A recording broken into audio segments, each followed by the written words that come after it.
everyone, I'm Charlotte Chew Soo Cheng. I'm 28 years old this year. I'm a nutritionist and also a content creator. So the program that I joined was Malaysia-Indonesia Youth Exchange Program 2019, which is also known as Miyep 2019. So basically this program is about bilateral intercultural exchange to build good relationship between both countries.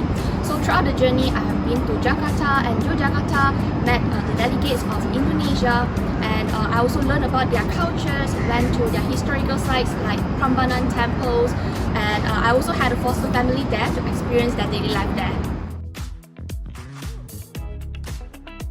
So an unforgettable experience was I had the opportunity to meet the Deputy Ministry of Youth and Sport of Republic of Indonesia. So the benefit of joining the program definitely would be the networking, be it by delegates from Malaysia or from Indonesia. Both of them are very talented and inspirational. So surrounding myself with them actually is one of the ways to keep me motivated to reach a greater heights. And even until now, we are still keeping in touch. So for all the youth out there, if you are interested, remember to Google this link, which is eyexchange.kbs.gov.my, and apply for it. I'm sure you won't regret it. If you're interested, quickly Google this link, the